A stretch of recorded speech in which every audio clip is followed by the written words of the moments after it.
Perfect. We are going to call this meeting to order now. It is 6:33 p.m. on April 26th, and this meeting is a public meeting of the City of Portland's Police Accountability Commission. If the Spanish language interpreters, Ruth and Talia, can please give the information on the Spanish language interpretation now. Ya. Hola, ¿qué tal? Muy buenas noches. Bienvenidos a todos. Estamos aquí en esta junta con los comisionados en la ciudad de Portland. Esta va a ser para hacer responsables a la policía. Tenemos a la comisión. Si ustedes desean escuchar esta conversación en español, por favor, presione en la parte de abajo de su pantalla el globo terráqueo para que escuchen esta conversación en español simultáneamente, el idioma español debajo de su pantalla, el globo terráqueo. Gracias. Muchas gracias.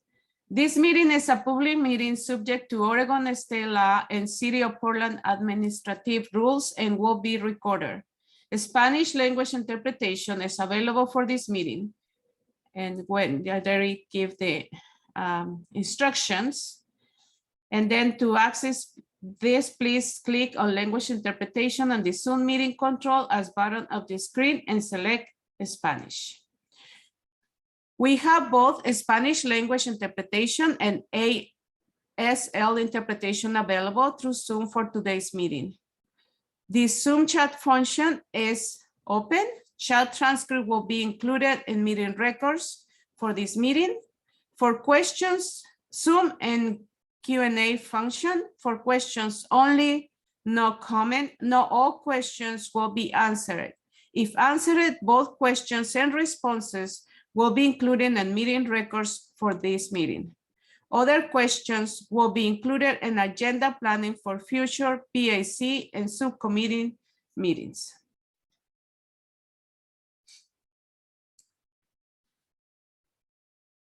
Thank you. The city, The city support access to meetings of the Police Accountability Commission. It can provide other language support as well. Please email in advance of future public meetings, either as a response to a public meeting notice or directly to policeaccountability@portlandoregon.gov to ask for other access assistance, including interpretation into other languages. This meeting is a public meeting subject to City Portland Administrative Code and Oregon State Law and is being recorded. Okay. Let's let's do the land acknowledgement, and I know the commission is gonna work on develop their own land acknowledgement, but I would read the land acknowledgement I use. The Portland metro area rests on traditional village sites of the Monoma, Wasco, College, Catlamet, Clackamas, Bands of Chinook, Tualatin, Kalapuya, Molala, and many other tribes who made their homes along the Columbia River. Indigenous people have created communities and summer encampments to harvest and enjoy the plentiful natural resources of the area for the last 11,000 years. We want to recognize that Portland today is a community of many diverse Native peoples and continue to live and work here. We respectfully acknowledge and honor all Indigenous communities past, present, future, and are grateful for their ongoing and vibrant presence. Thank you. Okay. Thank you. Now, you're welcome. Go ahead, Commissioner Angie, co-chair, please. Sorry, I needed to learn how to unmute. So this is just a timeline for our community Police Accountability Commission, and I just wanted to go over this. We've gone over this in the last couple of meetings. So it shows the different phases over on the left-hand side, and then it talks a little bit more about our phases. Right now, we're finishing up the organizational phase, or we have finished the organizational phase, and we're moving on to the fact-finding phase. And we'll be talking a lot more about what that means further down the line in this meeting. And then you can also see the overall 2 additional phases on this slide.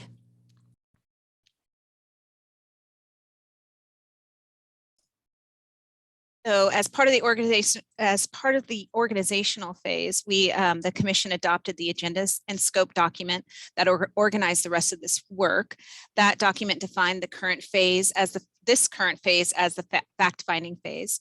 This phase is expected to go until early July and includes hearing from key stakeholders, identifying barriers to accountability in Portland presently, and examining systems of accountability from other jurisdictions. It also includes increased community engagement work. Future phases of work will develop the parameters for the new police accountability system before the commission presents to the City Council in 2023 for their consideration and approval.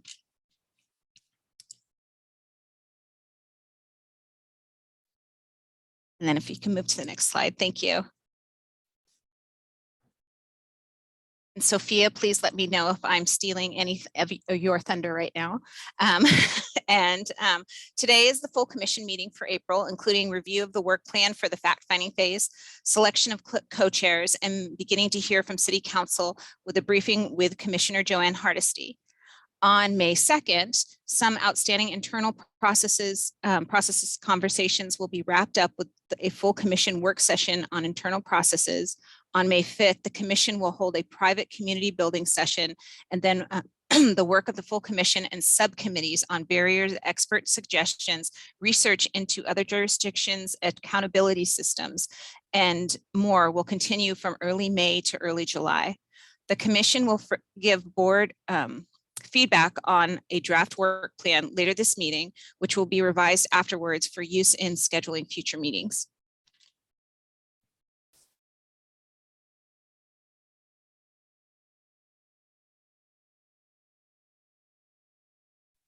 And here we have the, yeah, thank you. Thank you very much, Commissioner Angie.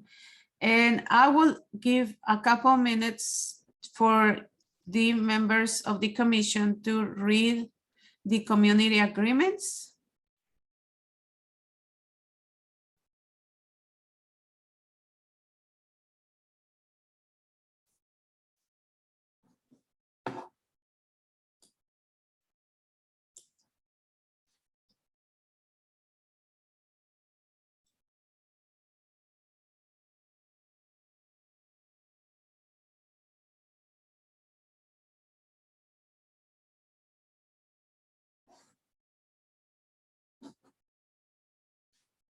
And let me ask all the members if you are willing to abide by this for today's meetings. And please, if you can show me.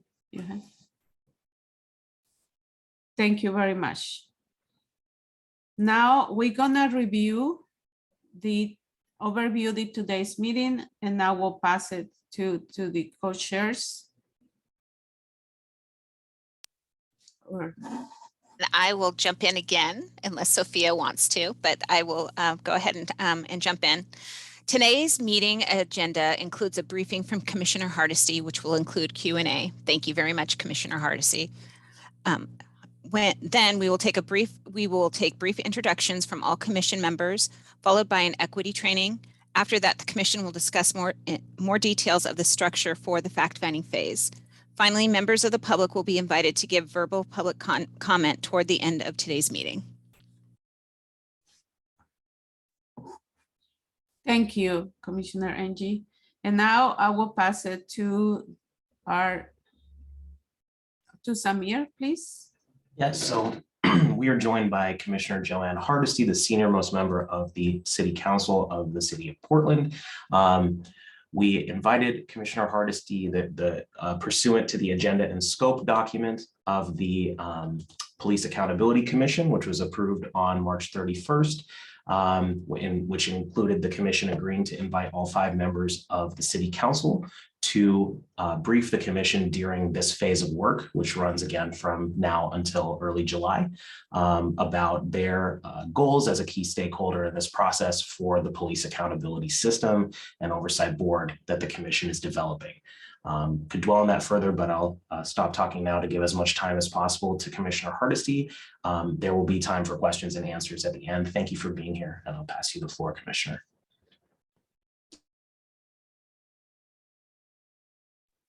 I think after over 2 years, I figured out how to get off mute. Thank you so much for the invitation to be here this evening. And I want to take a moment to thank each and every one of you for your commitment to transforming how police are accountable to the community that they serve. Voters passed a ballot measure in 2021 that was absolutely a national model on community-led oversight of how the community wanted to be policed. The 20 members of this council, this body, were picked very intentionally. There are people who have over 30 plus years of experience on police accountability. I'm one of them. And there are people who just started hearing about it in the summer of 2020. And so what we have is a commission that is made up of all of those voices. I want you to know that you are the hopes and dreams of a community that wants a police force that treats everyone equally, using constitutional practices that we as the community have set as our standard. You are the hope and dream of the future. You have 18 months to do a very specific task, which is to bring the city council the best policy possible for how we seat, who we seat, what the terms are of this new police commission that will have oversight of Portland police officers. That is your task. It is not a limited task, but it is a critical piece of how we start rebuilding a police force that we all can trust, that will treat us all fairly, and that if not, there is a community body that will hold them accountable for inappropriate, unconstitutional, racist practices. For those who've been doing this 30 plus years, I don't have to tell you about the history of how we got here, but I will say that in a moment when Black Lives Mattered, and I knew the moment wouldn't last long, there was an opportunity to do something really revolutionary. And so the hopes and dreams and vision of those thousands of people who took to the street in 2020 rest on your shoulders. It is not an easy task.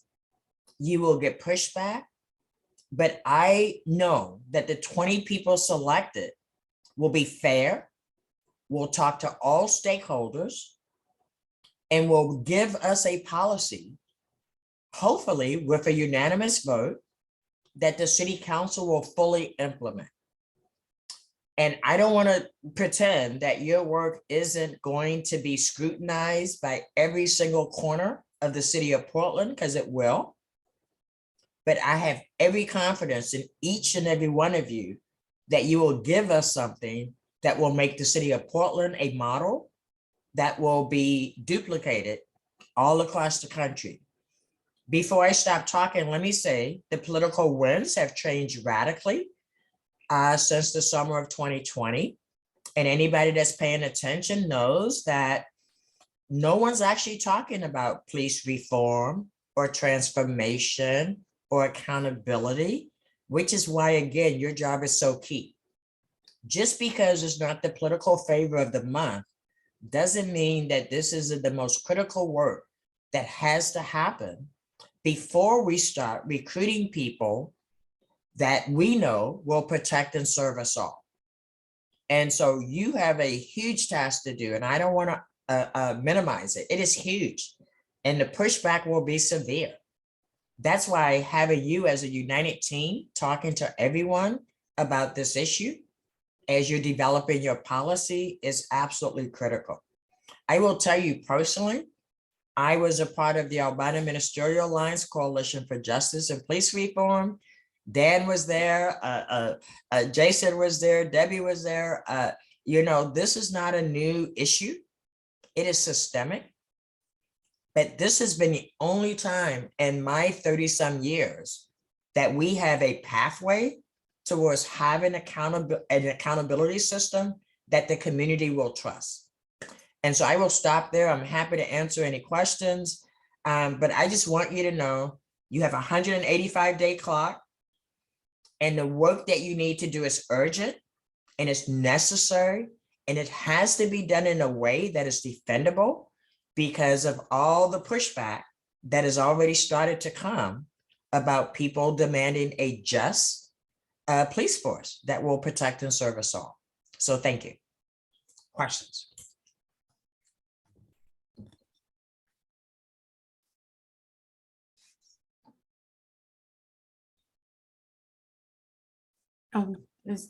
Thank you. Thank you, Commissioner. And I will pass it to Commissioner Winter first, and then Commissioner Fay. Thank you. Thank you. Good evening, everyone, and good evening, Commissioner Hardesty. Thank you for being here with us this evening and for reminding us of the moment in 2020 in which this was possible. So I want to ask you about the fact that the political winds are shifting. We knew this would happen.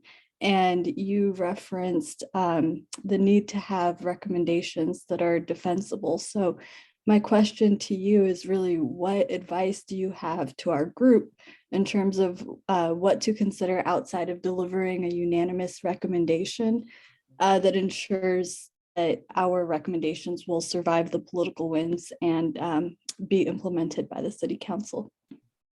Thank you for that question. Let me just say that you have to talk to all the stakeholders, right? You can't only talk to the people you like.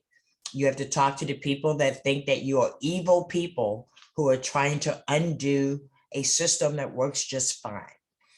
I would say I would not waste my time on trying to analyze what failed with the last oversight board. I would spend all my energy on figuring out what is it that we want. And I would talk to police, I would talk to DAs, I would talk to people who have experienced our criminal justice system.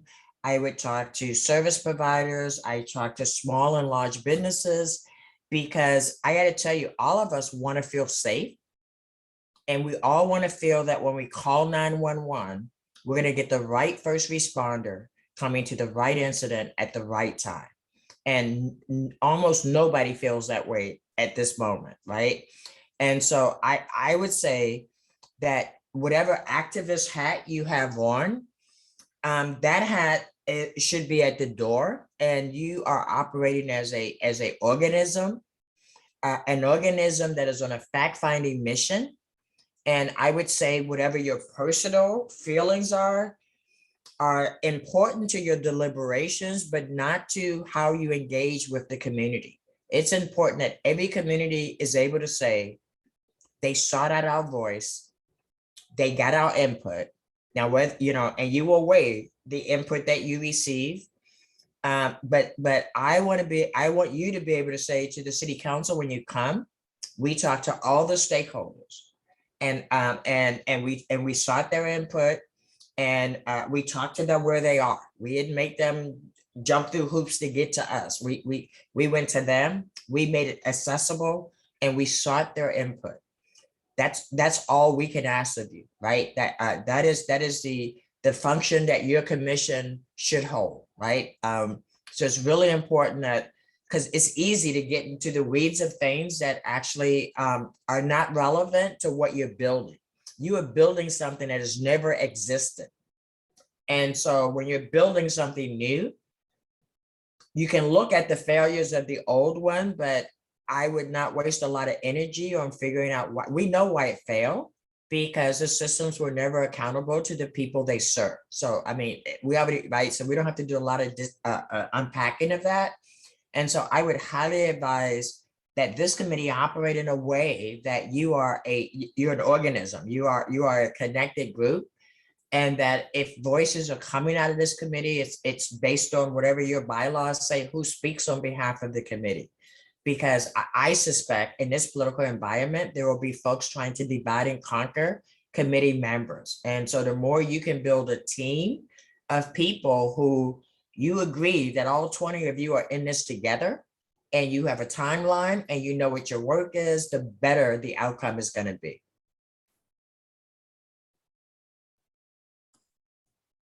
Thank you, Commissioner Hardesty. Faith, please, Commissioner Faith. Good evening, Commissioner Hardesty. Thank you for being with us. My question, and I plan to ask all the city council members this, is what do you think are indicators that the system of policing are failing versus the system of accountability are failing? And as we develop our system, how can we be accountable in developing indicators that are really focused and tightly focused on the system of accountability rather than the system of policing? Well, I really appreciate that question, because what you're building is an accountability system, right? It's a system that says, these are the rules. And as you may know, in the last place contract, for the very first time, there is a much clearer discipline guide was created as part of that contract.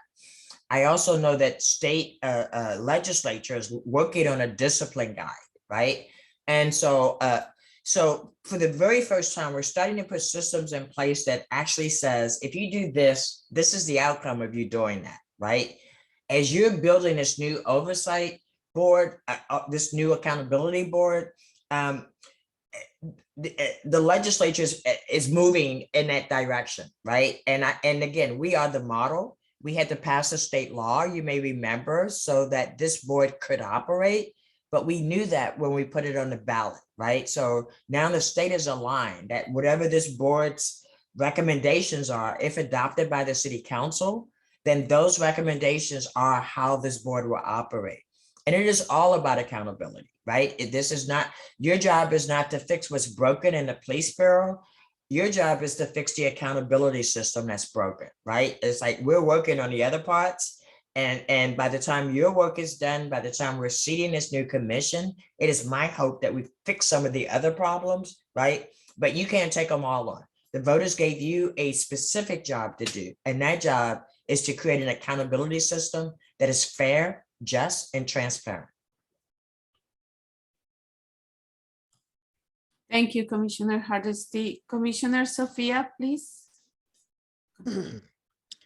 Good evening for me. Good afternoon for you all. Thank you, Commissioner Hardesty. I really do appreciate some of your comments, and I wanted to make comments to you and a question about some of them.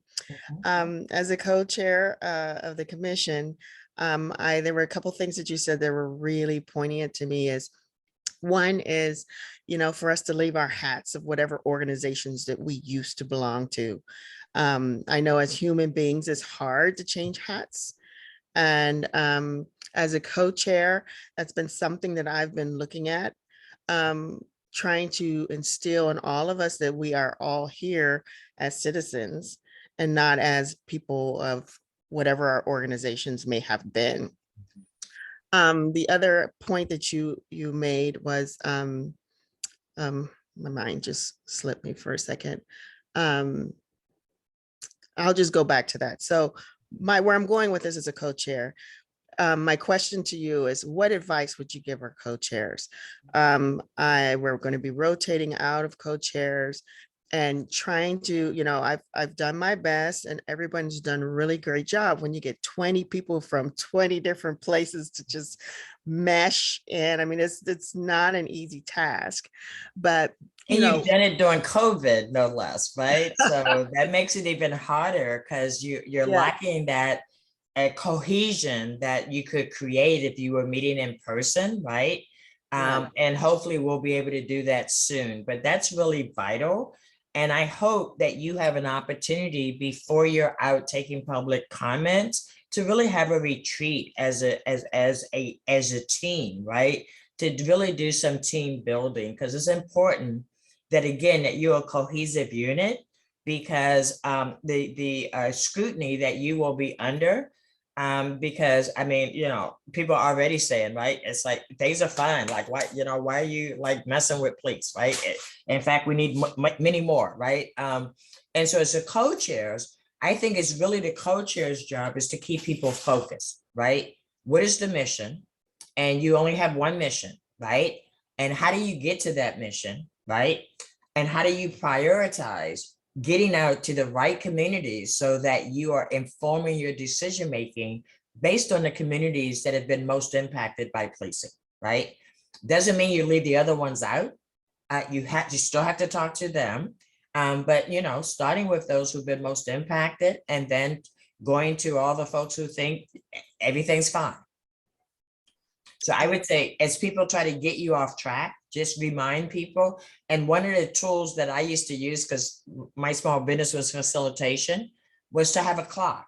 If you have a committee with a deadline, I think it's really important for people to every meeting know how many days are left for you to be able to continue to do the work that you're going to do. And I'm not saying it's just going to cut off at 185 days, because Judge Simon will give us more time if needed, but only if they're seeing progress towards getting to the end result, right? So I think that the most important role of the co-chairs is keeping people focused on the outcomes that you are here to achieve. Thank you so much. And the other thing I thought of that I had totally forgot about, excuse me, was dwelling on the other organizations.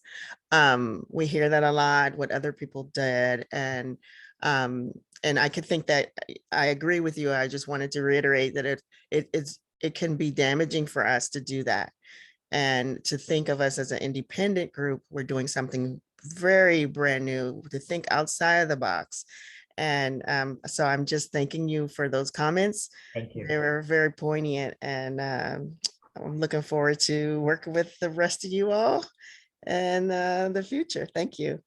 And let me just say, if you'd have told me, actually, even when George Floyd was murdered, that we would have the opportunity to totally transform how police are held accountable and the community would be in charge, I'd have told you, give me some of what you're drinking, right? Right, because there was just no path prior to those protests.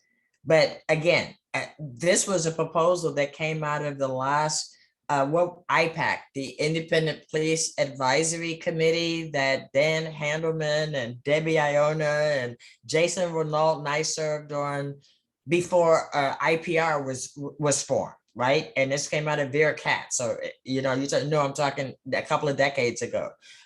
So this is not new work, but this is the first opportunity in my lifetime that we've had to actually fundamentally change how police are held accountable. And I can't be more in awe of this opportunity, because again, had the summer of 2020 not happened, this commission would not exist. Voters would not have passed a measure with an 82% margin to actually make this a reality. So we're at a moment where if we squander this, we've missed a generation of actually making this change happen, because I've been working on it for a generation, as have been many people on this call. Speaking of those kind of people, Dan Handelman, hey. Thank you, Commissioner Hardesty. Now it's to Commissioner Dan. Good evening, Commissioner Hardesty, and yes, you do know me, Dan Handelman. I use he, him pronouns. Thank you for being among the city council members that appointed me to this commission.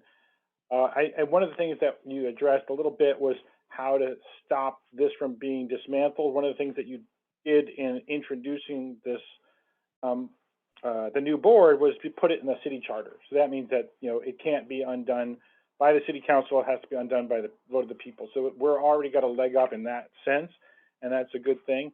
I think the problem that I feel is that, you know, what people have said and what I think I agree with is that there's not a way to just wave a magic wand and make the new system just exist in the boxes that were put in. And while there have been some changes at the state legislature, there's some things that are at the federal level that we can't change, some Supreme Court things that we're not gonna be able to change. So, you know me, I'm the detail guy. So I think it is important for us to look at the existing system. It causes problems because we're gonna run into some of those same problems, and there'll be some way for us to avoid some of those problems by knowing what they were. So I do think it's worthwhile looking at the existing system just so we know what to avoid. And I'm hoping that you will at least agree to some of that. Well, let me just say that we knew when we put the measure on the ballot that we had to change state law. We also know that as the state looks at instituting a statewide discipline guide, we want the one that Portland developed to be the model. And it probably will be, since nobody else has actually developed one, right? So I'm not saying that there's not more legislative work to do at the state level, at the federal level. I'm just saying it's not your job. Your job is very clear about this, about giving us a policy that we can adopt and implement, right? Again, the people that at the federal level are working at the federal level, the people at the state level are working at the state level. There's still a caucus in Salem that is actually working on police transformation. So all this stuff is still going on, but your task here is very limited, and it's only limited to giving us the best public policy around what a accountable, transparent, fair police accountability process will look like. So I think we could get so bogged down in the weeds that we actually forget to actually build something we want.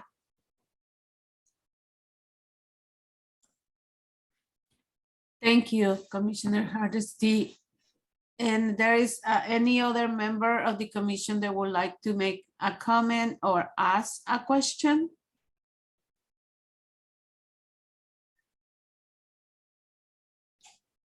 No, I don't think we do have more questions. Oh, I'm sorry, yes. A couple. Yeah, you're right. Commissioner Lovisa, please, and then Commissioner Sima. Go ahead.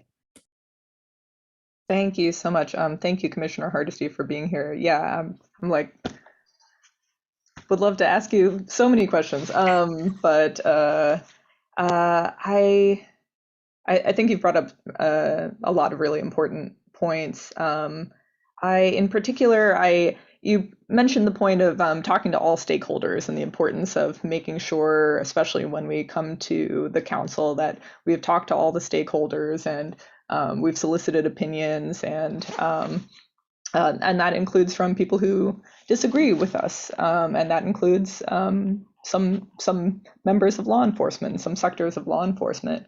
And I was wondering if you had any particular suggestions around particular groups or particular individuals from law enforcement that you would recommend that we speak to or hear from.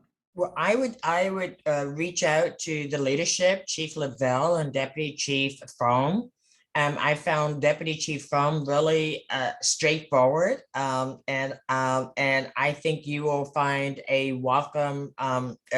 If asked, he'd be very happy to come and have a conversation. You may want to talk to him about how do you get the advice from police officers? Do you go to roll call, right? Do you do a focus group of officers on different shifts? I mean, it's really up to you. And the more you seek, I think, the leadership's advice about how you can help make that happen without being disruptive, I think is a very positive, right? And they may say no, they have no interest in talking to you, which would be great, because then that saves you another group that you have to talk to, right? But the fact that you are using the same tools to try to engage every stakeholder is really going to be important, because the story you tell to City Council about how you got to your recommendations is going to be vital. And I can tell you, I never thought the political winds could change that quickly. I knew Black Lives wouldn't matter for long. But if you'd have told me the political winds would have shifted that radically, that fast, I would have told you that was not possible. But we have to be really aware of where we are at this moment. And if we're going to get this work done, which again is 30 years of work, it didn't come up overnight. If we're going to get it done, we're going to have to do it in a way that is transparent and fair.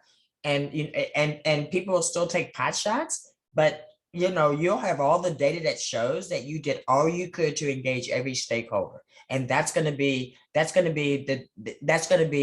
going to help us get this into operation. Thank you. You're welcome. Thank you. And I know Commissioner Sima has his hand before Commissioner Debbie. Yes, I just put it down because I knew I was in line. But hello, Commissioner Hello. Hardesty. How are you doing? I am good. Good to have you here this evening. Or good for you to have me here this evening. Thanks. Good to have us all here. On Lavisa's last point, which is actually what I wanted to ask as well. I'm a person who's of the mind that with all the representation that comes out of law enforcement and everything that we're up against, that it's redundant to even ask for an opinion. But it's not that's the issue for me. For me, it would be approaching my own ego in this whole thing. And I think other people may be able to reflect upon this themselves. But at the same time, being so staunch and being very hard set, having our experiences and knowing certain truths and separating ourselves from our ego to be able to make sure that we have a cohesive group, I feel like can be pretty challenging. I know we even challenge the life out of our facilitators and I was not a believer in being facilitated until like after maybe the first or second month. And now I'm like, city council should be facilitating. But so, in navigating myself, my own ego, and how I am just such anti having police presence in their opinion, knowing like who they are, similar to the concept of like rejecting and not necessarily having to worry or break down how the old IPR failed because we're going to build something new. To me, I'm similar minded, but I want to be able to find myself working cohesively with those that would object to me and feeling like I can navigate my own ego and have compromise. What's your advice for those of us that are a bit uncompromising sometimes, and to be able to make sure we have better cohesion? That is really a great question. And what I would say is that's why there are 20 of you, right? Some of you have not had those direct experiences that actually make you just not want to be in the same room. So as you think about how you divide yourself up and do your work, sometimes it's better to have people that don't have an emotional connection to the issue actually doing whatever the process will be for that particular stakeholder group, right? I don't ever want you to put yourself in a position where you feel like you are compromising who you are in order to actually do the work that you have been tasked with doing on this commission. And so that's why it's good to know who's around the table with you and who can go in and have those conversations and bring that factual data back so that as a group, you get to deliberate on that data, right? And you'll find out who's strong and actually going into those environments and getting the information they need, and who would rather actually do something else or interact with another group, right? You don't all have to do everything. That's why there's 20 of you, right? You get to actually divvy it up and figure out how to best utilize all the skills you bring to this work in a way that actually keeps the integrity, right? Because could you imagine if you went into a meeting and then you cursed people out and told them they were liars, right? Then that would be the narrative of how this commission operates, right? As compared to figuring out who's the right people to send into that environment to get the information that we need, right? And then as a group, we can actually deliberate on that information they brought back, right? And I would say never put yourself in harm's way. If you feel that it's uncomfortable or that it's going to create some physical harm for you, then never do that, right? But again, it's 20 of you, so the opportunity for you to actually protect your mental health while you do this really critical hard work is really going to be key. And that's why you're going to lean on each other to figure out who's better at certain populations. Like I know some folks are very uncomfortable if they're in a group that's all people of color, right? Just because that's not their lived experience. And that's okay, right? Send a person of color into the group if you're not comfortable being in that group, right? But the goal is for you to work as a team to get all the information you need and to leave no stakeholder out of the conversation. Thank you, Commissioner Hardesty. Now to Commissioner Debbie and then Commissioner Charlie. Yeah, Debbie Iona, she, her. Commissioner Hardesty, thank you so much for being here and for the encouragement and helpful suggestions.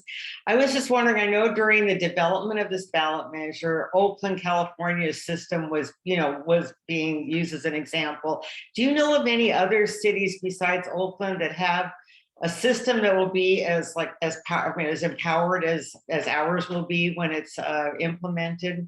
No, okay. I was trying to think if there are other places we could look at, but there are other models, but what we found is that most of the model, and we learned from all the other models, right? What we learned is that when the city council didn't like the outcome of the decisions, they would starve the budget, which is why we built in a budget into the ballot measure, right? Mm-hmm. What we found is that the city council would like disconnect from community-based oversight boards or only see them as advisors. So they would take the reports like a lot of what happens now, right? They'd be advisory only, but with no power to actually fire an officer that should be fired, right? And so we took what we knew that was from what we've been saying for decades in this right. And then looked all over the country for what worked and what didn't work. So we got a lot of advice about how not to do it. And so what we put together was based on that advice. Okay. All right. Thank you. You're welcome. Thank you. Commissioner Charlie?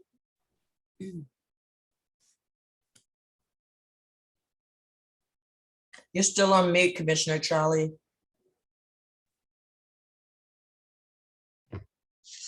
Good evening, Commissioner Hardesty. Good evening. How are you tonight? I am fabulous, and you?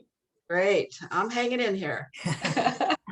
Okay, so I know you said it isn't our job to worry so much about the state and the feds, but I was wondering if you could talk to how restrained the city is by the state arbitrator in holding police accountable. Again, yeah. That's why we went to the state to change state law, right? And to allow this authority that we want to give this new police oversight commission, right? So we've changed that law, but there's some laws like qualified immunity. That's a federal issue that must be changed at the federal level. Mm-hmm.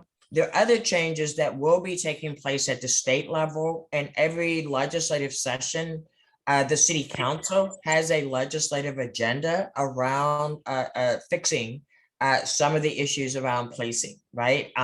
So again, no one body will fix all that's broken in our systems, and it's not just policing. All of our systems are broken. So I'm not just picking on police. So again, your task is very specifically laid out in a ballot measure, right? And you have a specific timeline to really think about what are we building for your grandkids? Mm-hmm. Your grandkids have an issue with police. Are you going to be comfortable that when they put in their complaint, that there will be an investigator that will actually do the investigation? That if wrongdoing is found, it will not be swept under the rug, right? That's what you're building. You're building a system that's going to withstand all of us, so that as other people are seeking justice, they will be able to get it through a system that is transparent, fair, and just. Thank you. You're welcome. Thank you. There is a question. I'm gonna read it. And the question say, sometimes often when the police come to oversight groups, they present a pro-police narrative that avoids introspection and deflects community critiques. How can the commission get the police to have honest and vulnerable conversations with the police staff about police accountability during the meetings? And the question was from Philip Shankar, and he pronounces he and him. Thank you for that question. I would say you are in the driver's seat about what questions police are asked to answer. So as the commission, you will develop the questions that you're seeking answers to. I mean, you're not inviting them in like for a coffee or a tea, right? You're inviting them because you want to get specific information from them. And you will record whatever information they give you, right? So if they tell you, we don't have any problems, right? Everything's fine. If you guys should just leave us alone, that's the data that you collected, right? So you get to control the dialogue. And if you're in a meeting with people who aren't answering your questions, I'm like, you didn't answer my question. Let's go back. So question one was, right? And if they refuse to answer, then that's an answer in and of itself, right? But again, I would not allow anyone, no matter what stakeholder group it is, because a lot of them will think that they should come in and tell you what to do, but you are in the driver's seat. It's your job to develop the questions so that they are fair, and you'll be able to compare them based on the stakeholder that you spoke to, that they're fair, and that you're able to analyze them as a commission, right? So it's like, regardless of what their answers are, you need to be able to say to the city council that you've talked to all stakeholders group, and some gave you useful information that was included and some did not.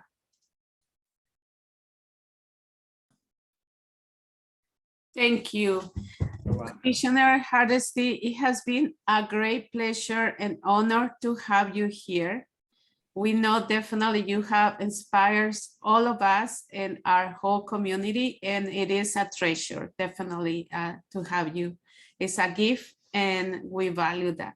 Well, I want to just say thank you for the invitation. Thank you for the questions, and anything my office can do to remove barriers for your work, anything we can do to help elevate your community meetings so that we can let people know when you're actually engaging different members of the public. My office is 110% committed to you having the independence to do the work that you've been appointed to do. So I am very, very grateful. And Dan, I know what's going on in your brain, and we did ask for more staff people that will be funded in the next budget. I just been around Dan so long, I just know what Dan is thinking sometimes before Dan puts it out there in the public. So we're already on that, Dan. Thank you all. And again, if there are questions, because government is hard to negotiate. And if there are questions, feel free to reach out to my office and we'll try to remove any barriers that you come across, because I value what you are going to give us, and it will be the most significant change to the city of Portland in my 30 plus years here. So thank you for your willingness to actually do this hard work, and have a great night, and please invite me back again. Thank you all. We will. Thank you very much. Thank you. Have a great evening. Bye-bye. You too. Bye-bye. And now we are going to take a brief break of 5 minutes. It is 7:21. And we will come back at 7:26. Thank you. Thank you. We will now have time for members of the commission to introduce themselves for the public. Please take no more than 1 minute to introduce yourselves, and then call on the next commission member to introduce themselves. You can raise your hands if you haven't introduced yourself so that people can see who to call on. We will start with the co-chairs, Angie and Sophia. Who wants to go first? Commissioner Sophia, you want to go first? You are on mute. I guess that would help. Yes, I just want to introduce myself. I'm Sophia Glenn. I'm currently the outgoing, soon to be outgoing co-chair for the commission. And I'll pass it on to Angie.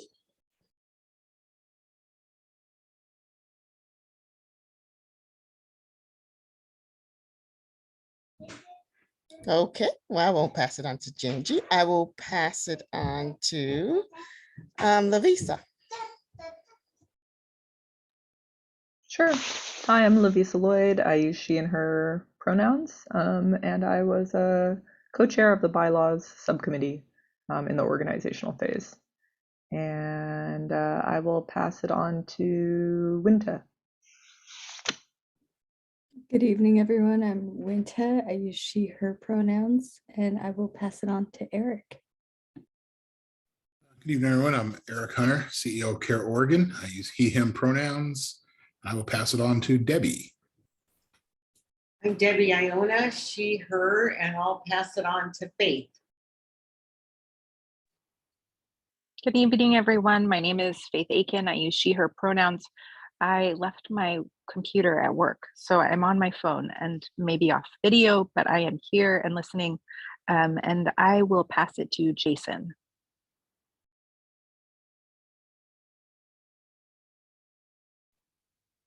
Maybe Jason isn't here, so I'll pass it to Dan.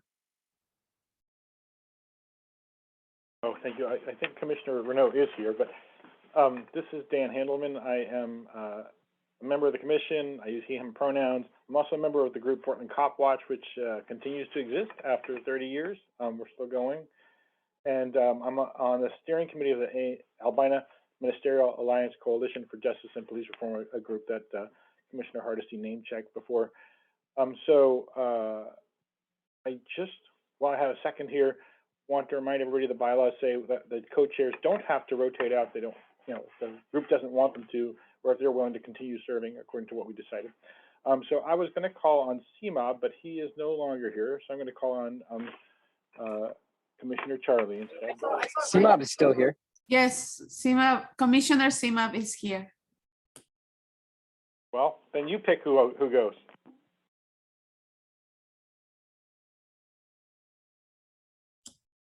Commissioner CMOB? Yes. Yes, go ahead. Apologies.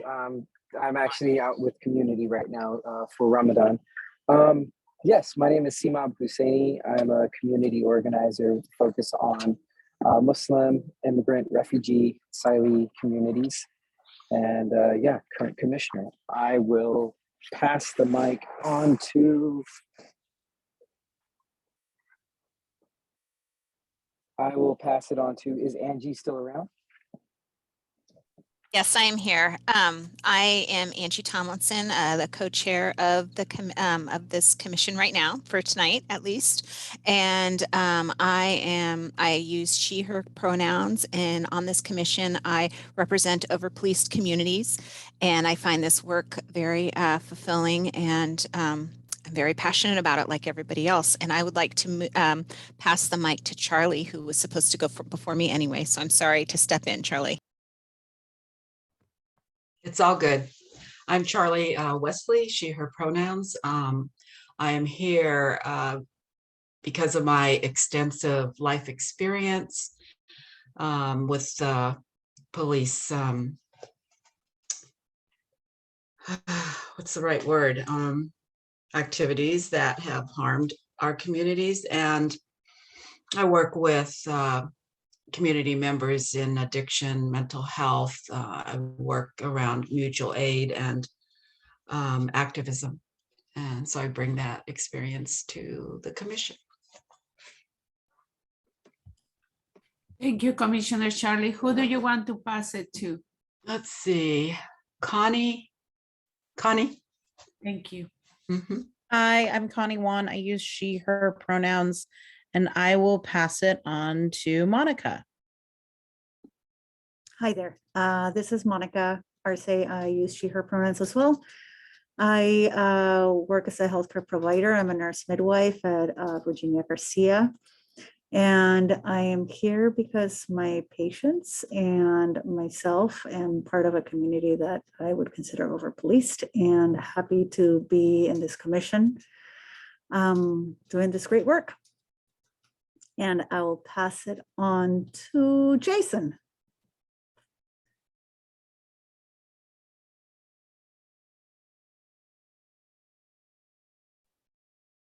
Jason's having technical difficulties. Tirsa. Hello, Tirsa Oriana, she, her pronouns, and similar to some of the commissioner members, I'm here because I also consider myself, well, I grew up in an over-policed community, and so I'm here because of my lived experiences. Has Eric gone? Yes, Commissioner Catherine hasn't. Oh, Commissioner Catherine. Good evening. I'm Catherine McDowell. I use she, her pronouns. I have a small business in downtown Portland, a women-owned law firm. I've been a lawyer for about 30 years. My day job is energy regulatory work, and then I have done a lot of civil rights work, civil liberties work as a volunteer. And that's the work that largely has brought me here. So I think we still have not heard from Jason. I think that's the only person we haven't heard from yet. So over to you, Jason. I'm Jason Renault. I'm a mental health advocate in the community, and I'm a facilitator of the Mental Health Alliance, which is an amicus to the settlement agreement. I've been doing this work for a long time. Thanks, everyone. Thank you, Commissioner Jason. Is there any commissioner that hasn't? We hear from everyone. Thank you. There is a couple of problems with connection and internet. I'm now going to introduce myself. My name is Maria Victoria Lara, and I use she, her, and ella, and I'm a facilitator for tonight, and I have my business, Lara Media Services. And I will pass it to Dr. Christine Moses. Welcome, Dr. Christine. Thank you so very much. Thank you. Thank you, Victoria. Dr. Christine Moses, she, her pronouns, sorry, she, her pronouns. I'm the CEO of Buffalo Cloud Consulting, and that's a diversity, equity, and inclusion consulting business. And I am one of your facilitators for this evening. Thank you. So I am going to go right ahead into the equity training, and you all should have received books, either audio or physical books. Trying to get this to advance. Ooh, not that far. Okay. Sorry, I'm bouncing around all over this. Should have received the Racial Healing Handbook, either in the mail or as an audio book. And so as part of the equity training, we'll be going through this book together and debriefing the chapters that you are reflecting on, debriefing some of the reflection questions that you've been reflecting on, and then answering any questions that you have. Again, your vulnerability and your ability to step in and to create this space so we can make mistakes together is really, really critical. So I'm just going to center us. I'm going to ask us to just close our eyes and to get or gaze softly down, get comfortable in your chair, and feel your feet firmly planted on the floor.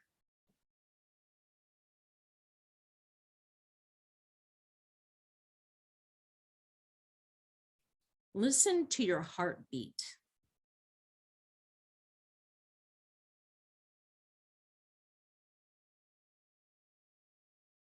Breathe in slowly through your nose and hold.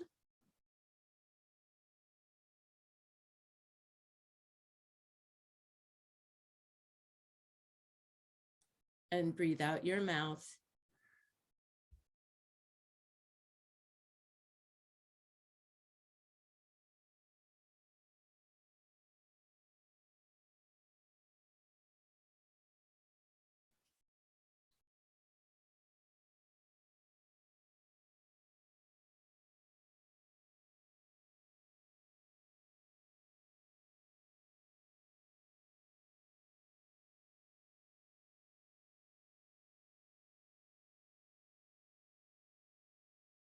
One more breath in slowly through your nose and hold.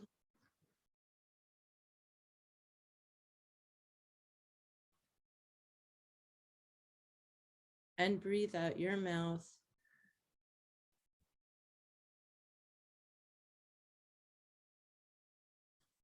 Gently open your eyes. Big stretch up if you like. We are here together in this room, creating a safer container, a safer space. And when we're doing equity work, and this is equity work on a grand scale, 30 years in the making, as Commissioner Hardesty has said, we're going to have to interrupt the status quo. And I want us to remember that between stimulus and response, there is a space. This is a sacred space. And in that space is our power to choose our response. In our response lies our growth and our freedom. Viktor Frankl wrote a book with this message, based on his experience in a concentration camp. And for me, this quote allows me into having that space that Seema spoke about if we don't agree or if we are passionate. And it also allows us to make choices that are good for ourselves so we don't step into harmful positions and continue in harmful ways.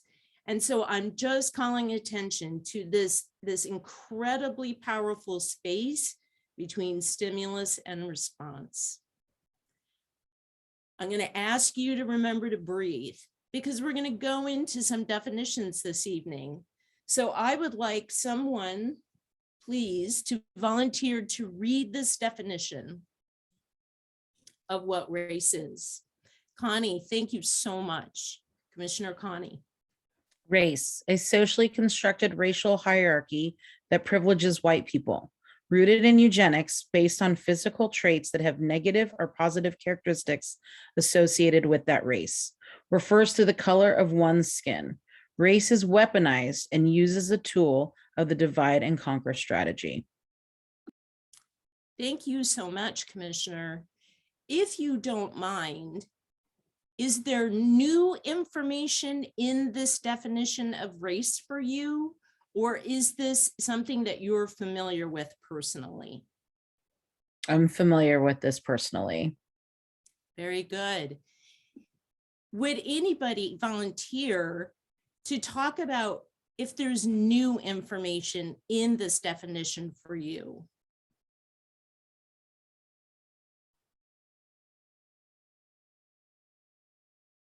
It's a really important definition. It's socially constructed. So it's like gender roles. It's like money. It's like our sense of time. These are all socially constructed. They're not tangible other than money. They're not real, and yet they have life and death consequences. We could not be racist tomorrow if we all decided that. It's socially constructed. It has power and privilege at its core, and it's been used and weaponized against and for people. So thank you for reading this definition. Would someone please volunteer to read these two definitions?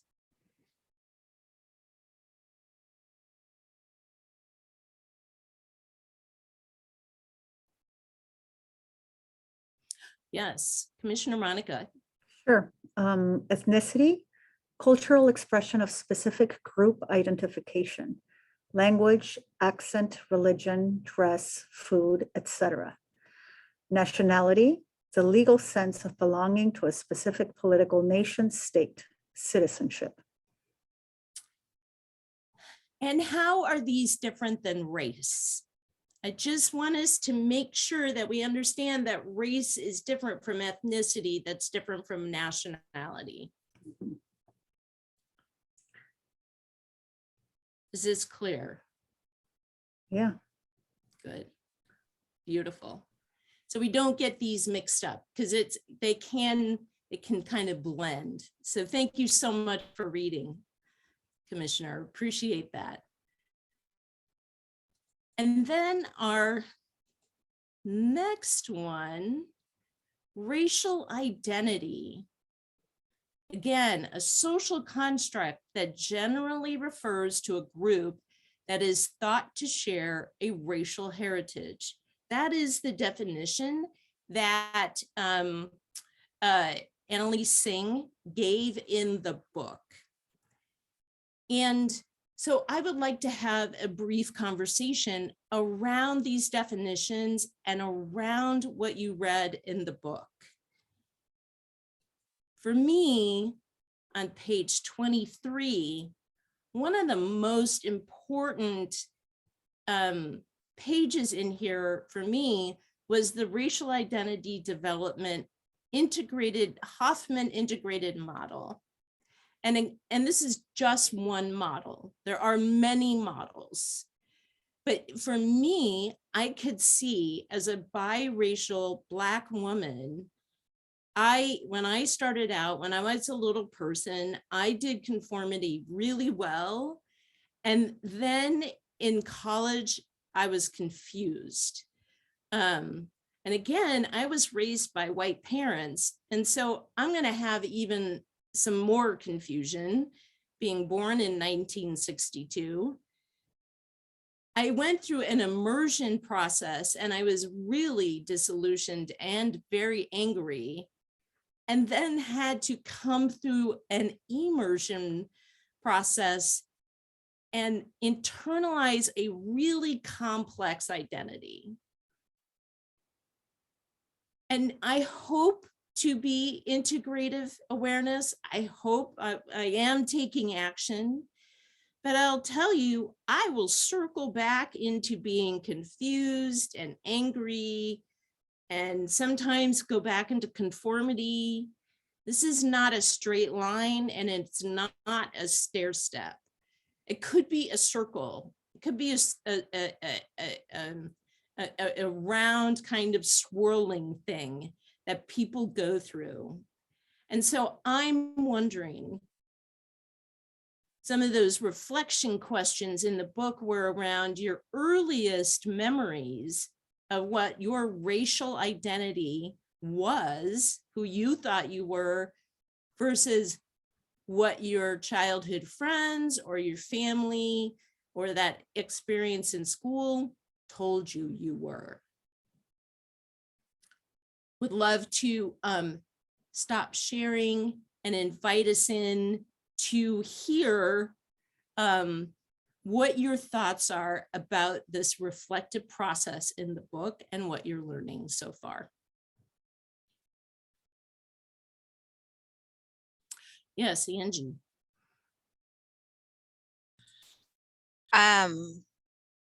I just wanted to say that I'm happy, or not happy, but I have comfort in the fact that other people had a lot of, in the book, had guilt about trying to conform, because that was me, definitely.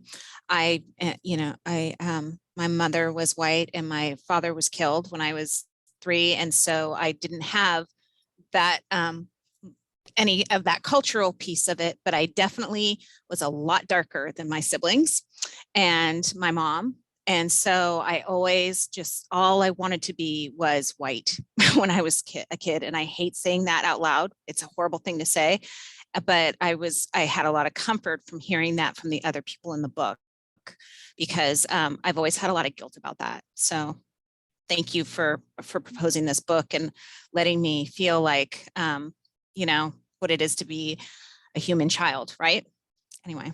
Yes, yes, yes, Commissioner, yes. I just so resonate with that comment, because I was the only student of color in my kindergarten class. And that's when I found out that I was not like everybody else. And I wanted to be like everybody else, and I wasn't everybody else. So I am so right there with you. And there is no guilt and no shame. We may feel those things, and we are here together to work through those things. So thank you so much for being vulnerable and sharing. Commissioner Charlie, and thank you to the CSD staff. Yes, we're talking about the Racial Healing Handbook. Thank you. Commissioner Charlie. So as a child, well, I'm half Native and half Norwegian. So I was raised with around all these Norwegians who spoke Norwegian, and you know, the Lutheran Church and all that, but was known as a half-breed and a little savage and all that. And so I was always reminded how different I was and how disappointing I was. My Norwegian grandparents really would have loved a blonde, blue-eyed grandchild. And so I worked extra hard to conform, but you can never, ever truly conform, no matter how hard you try.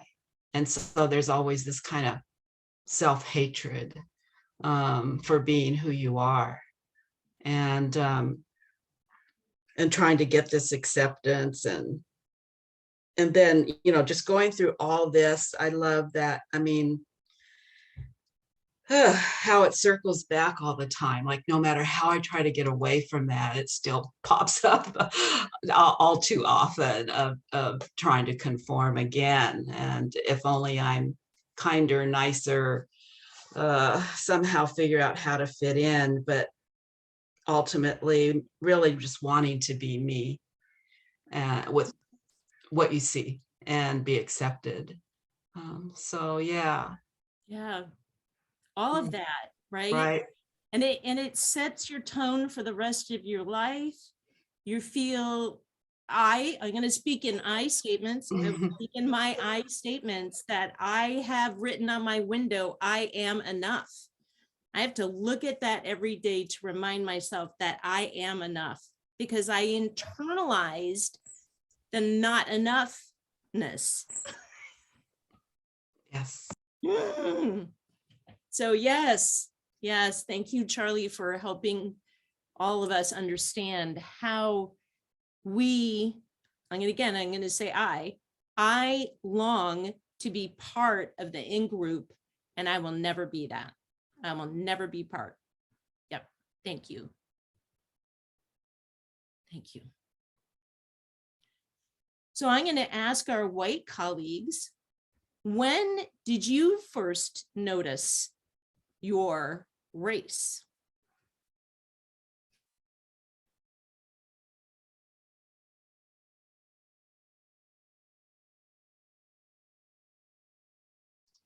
Yes, Jason. I'll try. My internet connection's bad tonight. I grew up on my early childhood was on the south side of Chicago in a largely African-American neighborhood.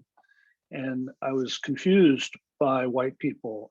We lived in the little Italian section, but where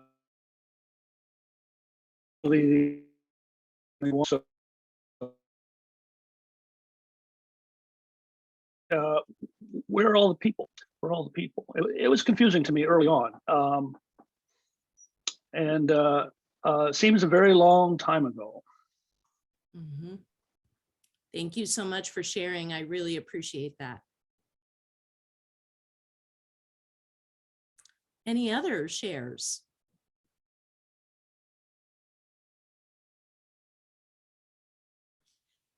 So I want us to relate this to our work.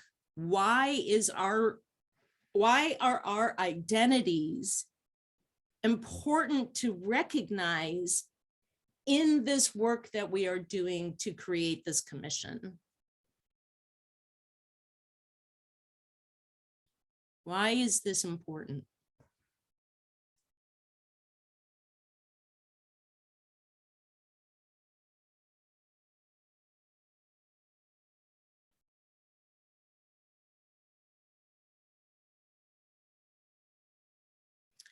Commissioner Monica?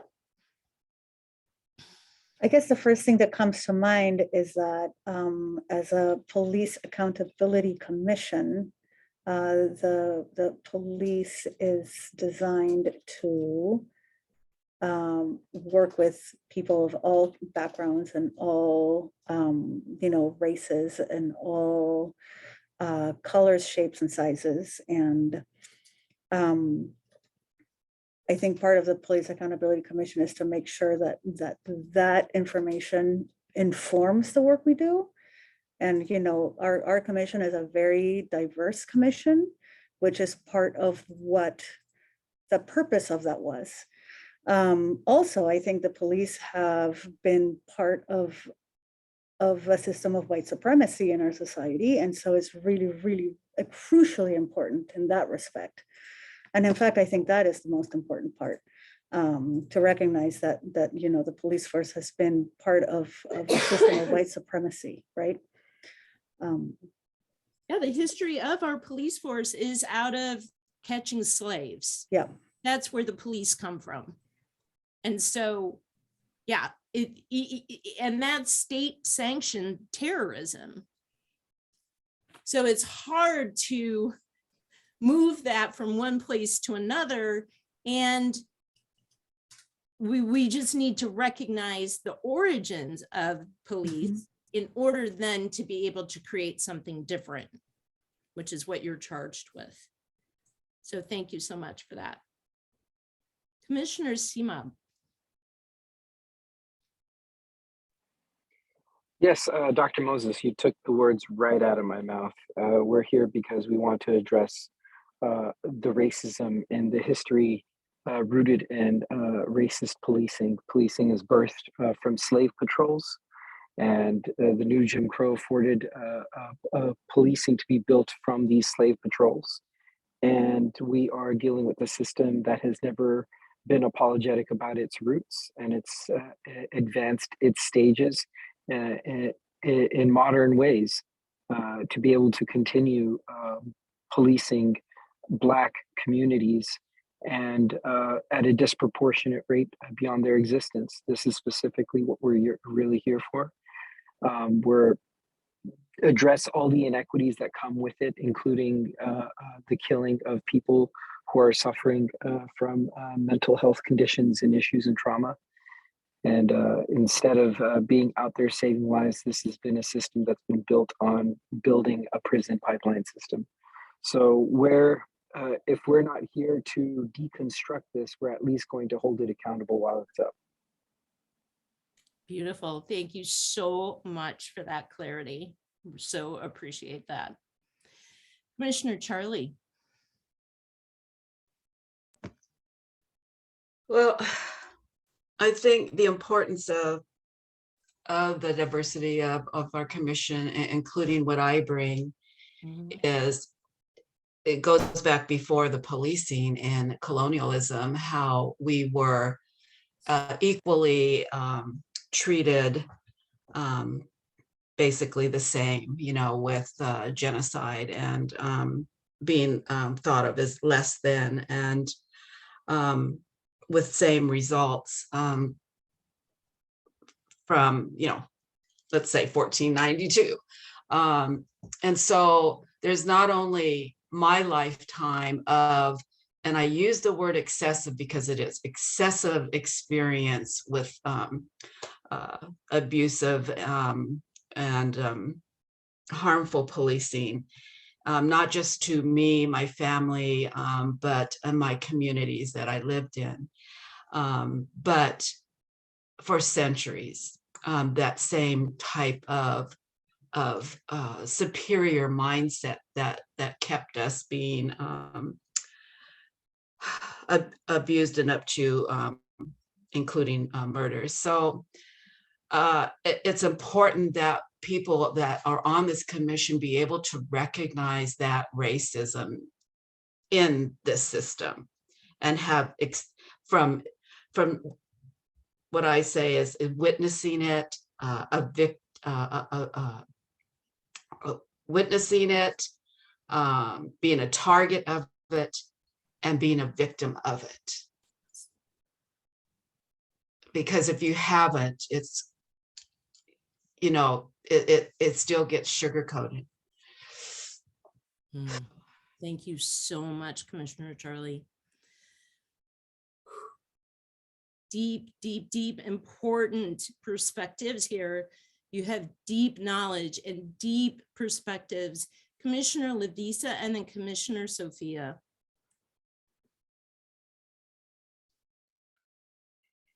Sure. Lavisa Lloyd Sheeher.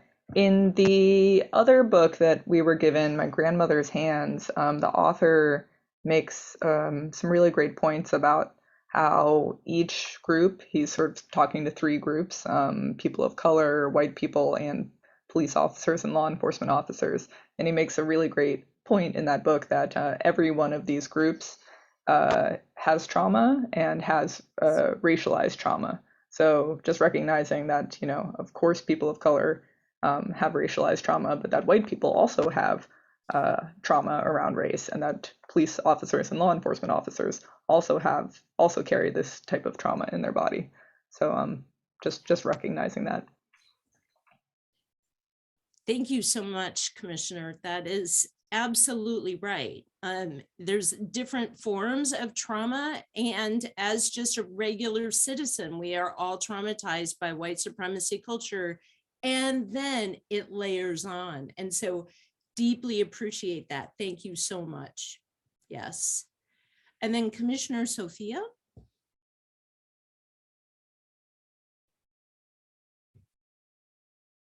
I will ask you to ignore the child in the background. Sorry. I can't get her to stop talking. But what I wanted to say is, you know, having this diverse group will help this commission in so many ways, because we all have different experiences, and it gets so easy at times for us as humans to be dismissive of someone else's experiences and to I don't know, I'm trying to think of the right word, sort of to wave it off, the experience, as if it wasn't that bad, or I mean, I'm just using some of the comments I've gotten. You should get over that. Or things like, you should forgive these people, and you need to just let it go.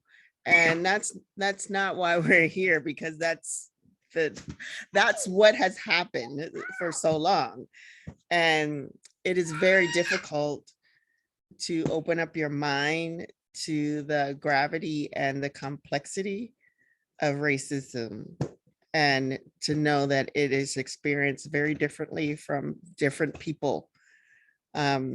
So I think this group, we should really be in tune with each other, and to sit back and just open our minds and hold our own thoughts and ideas to the side, just to like lock them up in a little box or whatever you need to do, however you can think of it, to lay whatever you have aside, to have your mind clear enough and open to just be a new clean slate for someone else to, you know, and make that impression. And then you can go back and analyze that. And and I will say this, it does take a lifetime.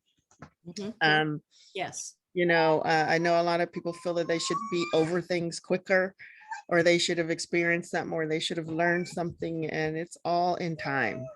And the goal is for us to be getting better all the time, about it at house. Know that we're all learning. We are all learning at our own pace. And it's not a rush. It's just that we need to use what we know right now to better have accountability of the policing. So that's all I have to say. Thank you all. And apologies for the screaming, or well, she's the chatty child, sorry. Yours happy child sounds. We all love happy child sounds. That's beautiful. So I want to thank everyone this evening for this opportunity to bring this forward. We'll continue in these books. It's just the beginning of the conversation, and I am so grateful for having this conversation. So let's take a 3-minute break, come back at 8:06. Breathe while you're gone. Please breathe, and we'll come back at 8:06. Thank you. Thank you. I will say thank you, Dr. Christine Moses, for the training. It's very well appreciated. Thank you very much. And now we are on the other part of our meeting, the fact-finding phase structure. And I will pass it over to staff and co-chair to explain the draft work plan. But before that, Commissioner Faith, you had your hand raised. Oh, sorry, I didn't see it. Thank you. Commissioner Faith, please. Thank you. Sorry to derail us. I just want to acknowledge that there were some questions in the Q&A that I found to be pretty harmful, and want to address that in this space in racial equity training. For the audience and for other commissioners, I'd really love to welcome questions and curiosity, but when comments are addressed in a way that really devalues what is being presented and devalues the experiences of people of color, it creates harm, and it's harmful to me and it's harmful to my colleagues. So I just want to set that boundary that that's not welcome here from me. I can't speak for everyone, but if the person is really curious to have a conversation, I would be really happy to engage in curious conversation. Otherwise, I don't think it's an appropriate comment.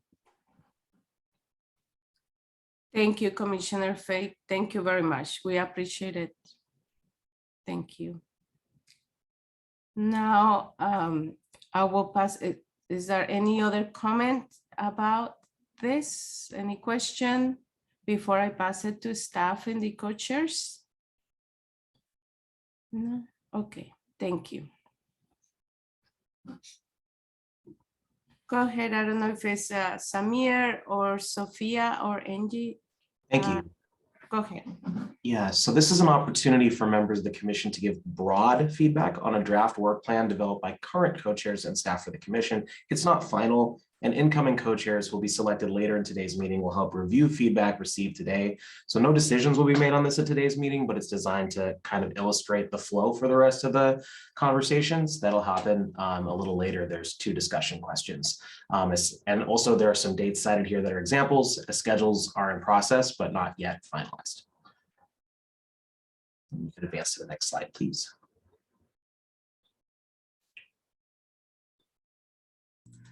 So, oh, is it okay if I go ahead? Yep. Okay, thank you.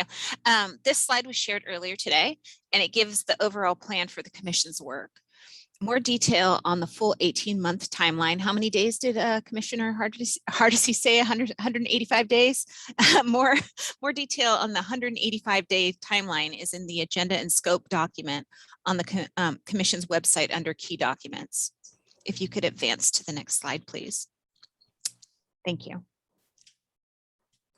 So for reference, this is the slide that we showed during the organizational phase, showing the progress of the full commission and 2 subcommittees towards the final goals in that top right hand blue box of approving the outcome documents for the organizational phase. And on the next slide, for reference as well, there is a list of meetings that occurred during the organizational phase, showing how meetings alternated between subcommittees and full commission meetings, and concluding with full commission meetings that would approve the outcome documents. So the two together kind of explain the organizational phase. And we can move on to the draft for, yeah. And thank you, Commissioner Dan, for actually counting the number of days. I appreciate that, because 187 or whatever she said seemed very short. So 395 is a lot more forgiving. So thank you for that.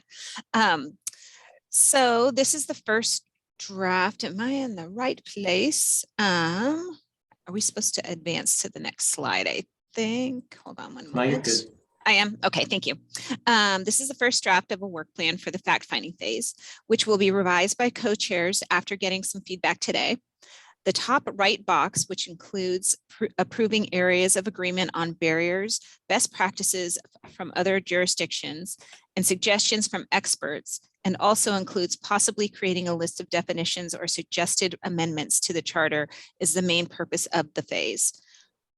The dark blue shows what the full commission will be doing to get there. The green and yellow are two subcommittees that will work to create drafts for full commission review. And I just want to preface this with, this is just our way of trying to spitball what you guys might want. We're going to have a lot of discussion about this. Just seeing, I mean, we wanted to move the conversation forward. So this is where we're starting. And then a light blue the light blue are work sessions of the full commission designed to help all that happen. Excuse me, I'm sorry. From digging deeper into IPR to planning community engagement events. We will come back to this slide in a minute. And then this next slide is just an example of how the meetings could be organized. Again, it's a reference. These dates are in no way final. They're designed to show how the flow of the phase would work. As with the organizational phase, there's alternation between subcommittee meetings and work sessions, and then full commission meetings where there are reports back from subcommittees, input from the public, and hearing from key stakeholders like city council members. This list doesn't include community engagement events yet, but those will also be scheduled during this phase.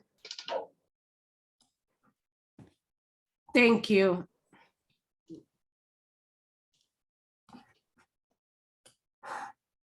Now we're going to take some broad feedback on these documents, on these slides, I'm sorry. But here is a reminder of how we do the discussion. Again, we're not making any decisions of this today, and the dates are just an example. But we'll focus on the first slide with the flow chart and get feedback on that from the members of the commission.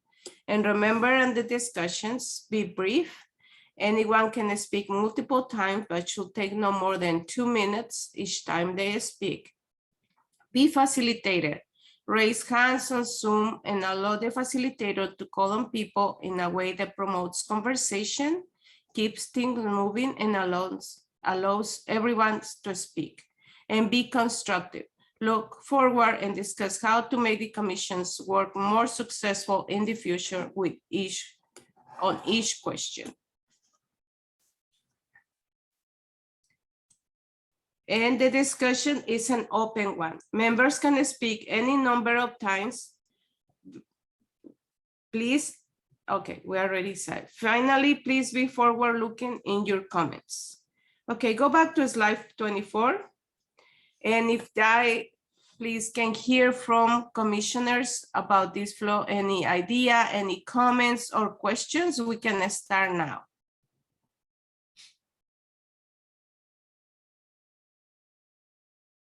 Yes, Commissioner Catherine, please. It just, I was thinking quite a lot about Commissioner Hardisty's comments to us at the beginning, which she said several times that we are really charged with creating something that doesn't exist anywhere. There's not a model that we, if we research hard enough, we'll find it and want to emulate it.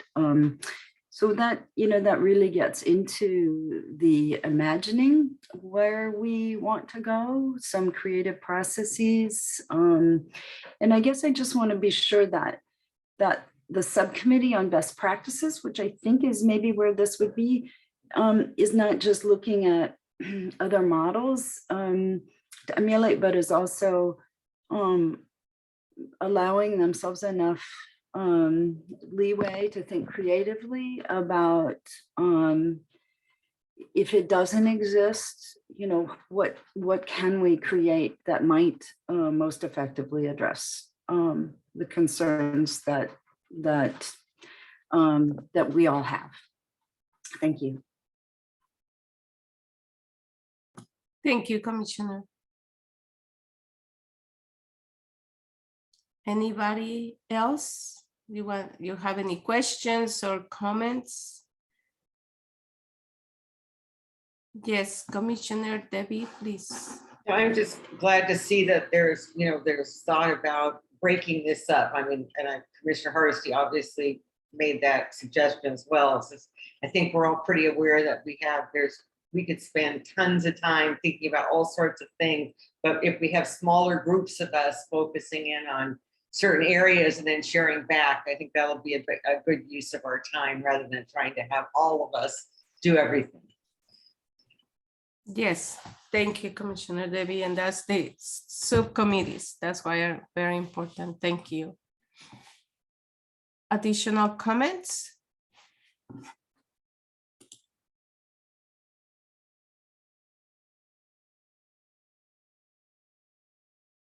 Okay, if there is not additional comments or questions, then we have other two things to get to be for co-chairs, and we can talk about next steps later on this talk. Thank you. Okay, I will pass it to the co-chairs. Okay.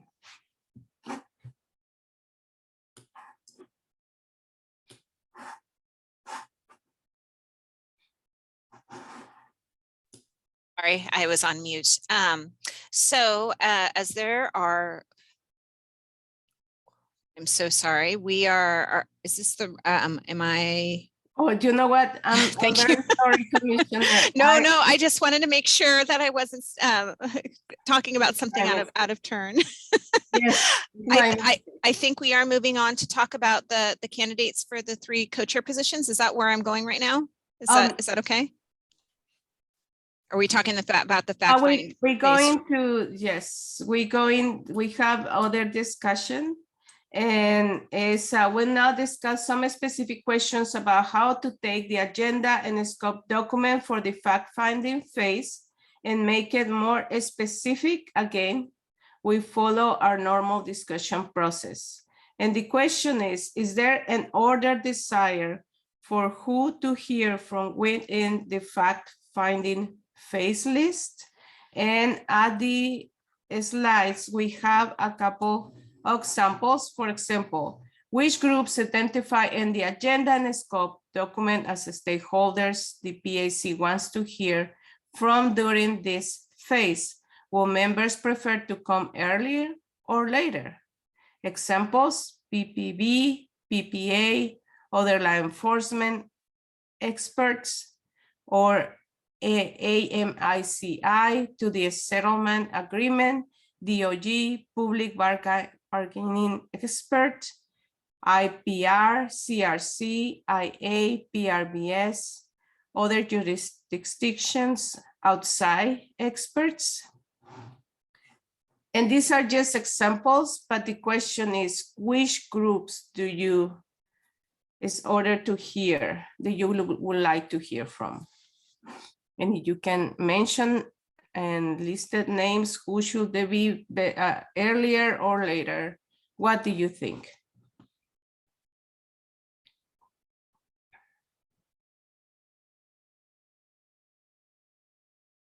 Yes, Commissioner Dan, go ahead.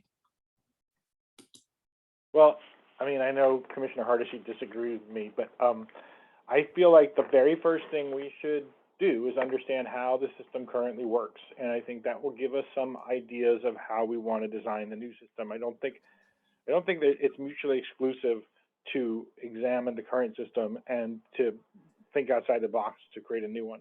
I think rather, as I said before, that we're going to stumble if we try to recreate something that already exists because we don't know what it is. So my suggestion would be to start with the IPR and the Citizen Review Committee, Internal Affairs, and the Review Board. I don't know where that S came from, so that we have an understanding about how the current system works. And then when we bring in the other parties, then we have that basic knowledge to work from, so that we can kind of ask them about what they want to see in a system that they think might work in the future. Thank you, Commissioner Dan. Commissioner Sophia? I'm just trying to make a comment on Dan's comment and on, of course, Commissioner Hardesty's comment. I know how difficult it is to think outside of the box, and it's a bit scary for some of us because you don't know. But that's where we get the good stuff. You know, when we're dwelling on what's already been done by someone else, I feel like there's not room for innovation. And innovation is it's like writer's block. It's like a blank page that you just stare at it. But once you start writing stuff down on it, you end up with a lot more. And with all the different minds that we have here, that drawing board can get filled up pretty fast with lots of ideas, and we'll end up having to come back to trying to, taper it down. So I just would like to express that we are doing something new. We need to think about it that way. And if we don't think about it that way, we're going to end up with what we already have. That's my last comment. Thank you. Thank you, Commissioner Sophia. Commissioner Debbie? Yeah, I agree with Commissioner Dan that first we need to understand what we have and how it all fits together. IPR, the Police Review Board, Internal Affairs, the whole thing. And then my feeling is that after that, it would be really good to get a briefing, and I'm not quite sure from whom, but of what the ballot measure says. What does it all mean? All of the different elements that the voters approve, because whatever system we design has to fit within that, unless we decide to ask to go to the city council and ask for some sort of another charter amendment. But so to me, those were sort of the first two steps. And then, then we have all sorts of ideas of where to go for that from there. And I don't have an answer to that yet. I haven't thought about it hard enough. Thank you, Commissioner. Commissioner Angie? Yes, and I do want to kind of re-emphasize if back at the fact-finding phase flow chart, that we do have the two subcommittees on the best practices, and then committee on experts and suggestions, which are kind of going to be the brainstorming. It seems like the brainstorming subcommittees. Those are two subcommittees. But we are, when we were thinking about this, we did propose that the entire commission would be involved with community engagement, but also with the internal processes that are happening now in IPR, and just understanding that. So, I don't know. This is all just theoretical right now because we're trying to get consensus and have everybody's input. But I just do want to, make sure that that everybody understands that we're hoping that everybody will be involved with learning about what IPR and what the existing processes are, because that's something that not that we're going to create that again, but we do want to avoid any pitfalls that might happen. Thank you, Commissioner. And before I pass it to Commissioner Faith, I want to notice that Commissioner Jason is having problems with the internet, and he has a question. I don't know who can answer, but the question is, how many listening sessions can be scheduled in this phase? And I just want to notice that, and then I will pass it to Commissioner Fate. Thank you. Yeah, I don't really have an opinion on the order to this question, but I do think that what was brought up earlier in our conversation with Commissioner Hardesty in her response to Commissioner Semob was a good one around what sort of groups do we all feel comfortable engaging with, or where's our comfort level, and who has preference in what spaces. So I think that there's a way we can collect that information among one another, and I think that will help inform how we prioritize who we're listening to. Thank you, Commissioner Fate. Commissioner Sophia? I just wanted to go back to trying to answer Commissioner Reynolds' question about how many listening sessions. I know in our last meeting, we did talk about that, and it all depends. So I think we'll have an answer to that as we start getting into the meat of things. Thank you. Additional questions or suggestions or comments about this topic? No? Okay. Can I say one thing, Victoria? Yes. Thank you.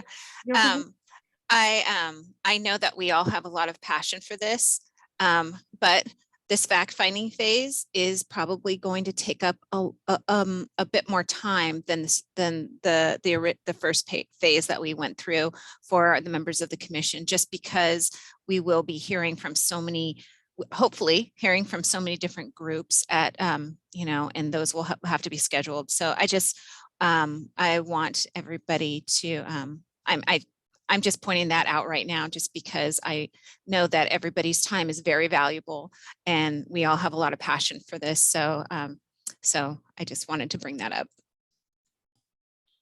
Thank you, Commissioner Angie. Okay, then additional comments. Then we can move to the next slide. Okay.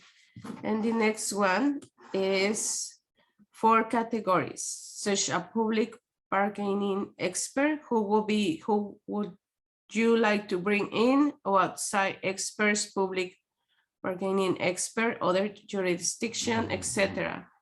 And I will say the agenda and scope document has some broader categories and some specific ones. For specific ones like city council members, we know that all 5 need to be invited in. For broader ones, which people or groups would you like to bring in? The broad categories from the agenda and scope documents are outside experts and public bargaining experts, and also people from other jurisdictions who can talk about best practice. Now we are gonna open to the commissioners. What ideas or comments or questions would you have about this?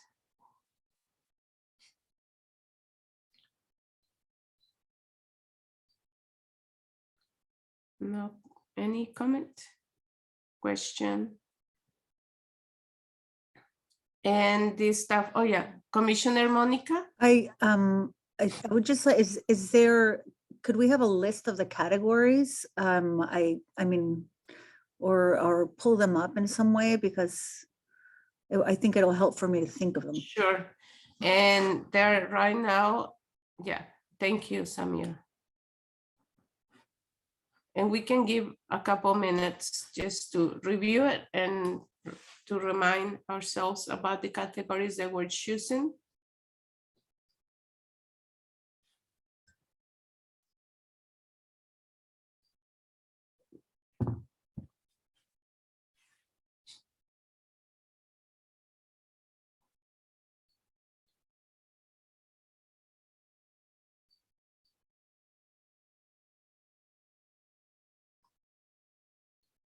And after reviewing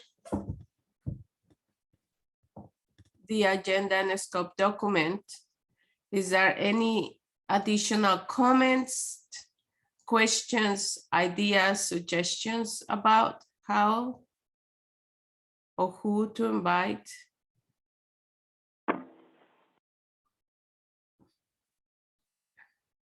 Yes, Commissioner Dan?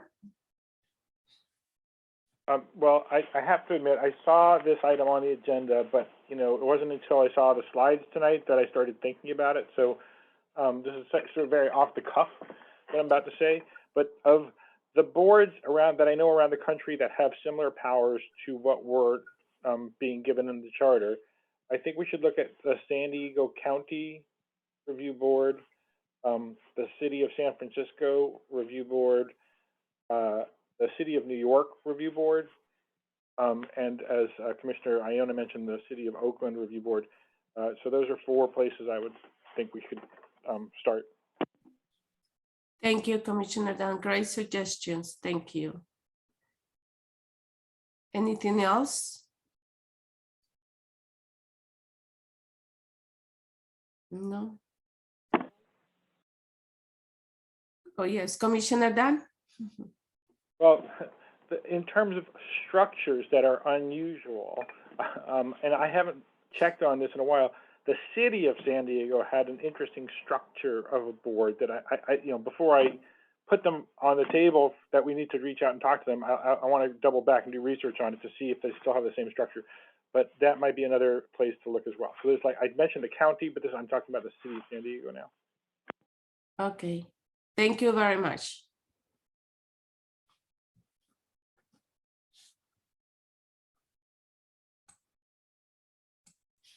Okay, if there is no more questions or comments, we will pass to the slide number 31. Is there any additional comments, question, note? Okay, then we will go to the next slide and they say, we'll now move into discussion of the commission's co-chairs for the fact-finding phase. Under the commission bylaws, the commission has 3 co-chairs for a renewable term of around 1 phase of work, or about 90 days. There are currently 3 members who had indicated in advance they were interested in serving as co-chair, and these are Commissioner Fate, Commissioner Lovisa, and Commissioner Sima. I will now pass it over to current co-chairs Sophia and Angie to talk about the role and start the conversation. Thank you. Thank you, Victoria. I'm going to start by just going to review the co-chairs, what we voted for in our bylaws. The co-chairs shall be responsible for conducting the meeting of the body as the whole chair. Each co-chair may act as a chair when the other co-chairs are not available. The co-chairs will be active and voting members, and the staff may facilitate or arrange for outside facilitators at the request of the commission, but shall not have the vote on any matters. The co-chairs were encouraged full and safe participation by representation of all aspects of the process. Assist in the process of building consensus and ensure that all participants abide by the commission's operating procedures. 1 or more of the co-chairs will serve as a liaison between the members of the commission and the city. In consultation with the facilitator, staff, and commission members, the co-chairs will develop meeting agendas, establish subcommittees, ensure quarterly reports, and the quarterly reports that are given to the city and the council, and ensure that an efficient advisory process. The co-chairs may determine how to share or allocate the task listed above amongst themselves. So that was just something I wanted to kind of go over. I know we all have copies of this, but I did want to express that at this moment since we're talking about that. I will ask co-chair Angie if she has anything to add.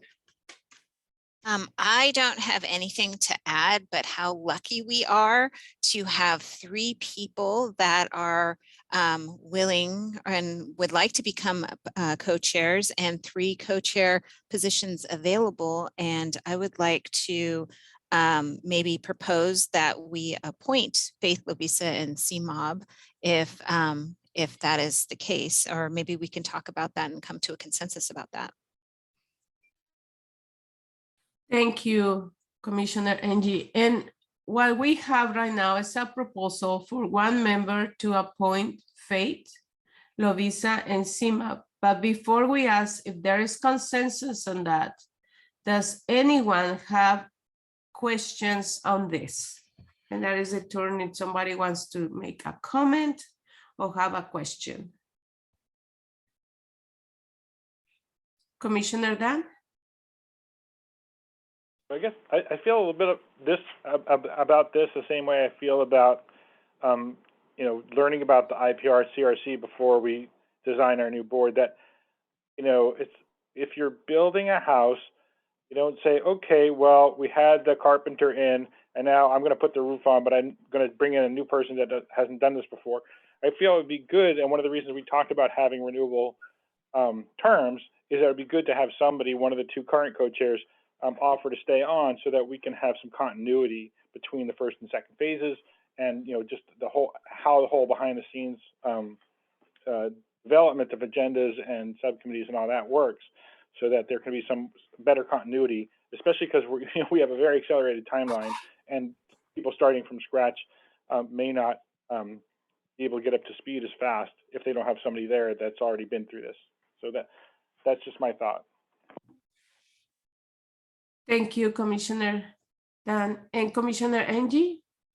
I do want to graciously bring up that both Faith and Lovisa were co-chairs. So they, I'm sorry, co-chairs of subcommittees, which did a lot of the work in the first phase. So I do feel very confident in that they're very familiar with the process of what's going on. Although, it's not co-chairing the actual commission, but it's pretty, it was pretty time consuming, and there was a lot of work, and a lot of their expertise was used for that work. So thank you. I would also, Victoria, I'm sorry, I just kind of jumped in. Sure. I also would like to just make a comment about how much work they put in and how well they worked with even the other subcommittee as well as the full commission meetings. So they've been quite involved, and they've done really good work as co-chairs of the subcommittees, and I'm feeling very confident in their abilities. So I just wanted to put that out and say I'm grateful that they have, even in CMOB as well, have offered to take on that position of co-chairs of the commission. It is a lot of work. And I will say that, not everybody's, biting at the bit to be in that position. So I really would like to say how grateful I am for them to take on such a huge role. Thank you, Commissioner Sophia. And Commissioner Faith? I'm lolling at CMOB's comments of rooting for us, but Commissioner Dan, to address your concern, yeah, I echo it. I think I also want to say, I said to Samir, and I will say it candidly, that I would really like to just do this once. So if our commission is saying, hey, if you want to co-chair for continuity's sake, stay on for the next phase, then you'll see me scurching in reverse right out of this volunteer role. So just in terms of capacity, it's a lot of work, and am really happy to help in the continuity of the next phase with the new co-chairs if this is the decision we're making, but I want to be really clear that I don't plan to serve as co-chair for more than one phase. Thank you, Commissioner Faith. And Commissioner Lovisa? Sure. Thank you all for saying such nice things about me. I think to Dan's larger point, I think I remember during our talks during the bylaws subcommittee, I think we mentioned something that didn't go into the bylaws, but maybe would go into an operating document. But I think I remember we mentioned something about co-chairs of the full committee making a warm handoff or something along those lines to the incoming co-chairs. And so maybe something like that could, resolve that tension of having new people stepping into a role that is a big role, and not losing all of that like institutional knowledge, but also not requiring anybody to serve a double term. If current co-chairs would be amenable to that idea. Thank you. And that might just look like, maybe one meeting or a phone call or something along those lines. Yes, thank you, Commissioner Lovisa. And I was gonna ask for consensus, but I know Commissioner Angie wants to talk. If we have consensus, but Commissioner Angie, go ahead. Thank you. I do want to just say that I think it's a testament to the community of this committee or commission that how comfortable I feel with just talking to CMOB and Lovisa and Faith and letting them know that, if you need us, Sophia and I will be here. It's not, we're not quitting the commission and we're not walking away from any of this. And we're definitely not walking away from anything that, if the next phase does look like it is going to have a lot of work. And I will probably, if you want me to, volunteer to be a co-chair of one of the subcommittees. But thank you guys for stepping up, because we are all on this commission needed. So thank you. Thank you, Commissioner. Commissioner Sophia. I just wanted to echo, I was about to say something very similar. We are all here. We're not going anywhere intentionally, of course. And so the knowledge of this commission is something that we all share with each other to make this thing better. And I think we all want it to work. So, I mean, I understand Commissioner Handelman, has concern, but I think we got a really good group here. I think we need to keep reminding ourselves of how well this group is so far has really worked together. And I know that there's been some issues with other groups in the past, but just reiterating that we are not those other groups. And then as Commissioner Hardesty says, whatever hats we had on or whatever groups we were associated with, we need to leave that thought process behind and think of this all anew, because we are a new commission and we need to think for ourselves as a new commission and just take the time to know that this thing will go. We will make it work one way, shape, or form. And as long as we think positive, it will happen. So the power of positive thinking. So that's all I have to say. Thank you. Thank you, Commissioner Sophia. Now that we have answered questions on this, there is a proposal to appoint Commissioners Faith, Lovisa, and Sima as co-chairs. Is there a strong opposition to this motion? I don't see anybody. Is there general agreement to these members as a co-chair for this new phase?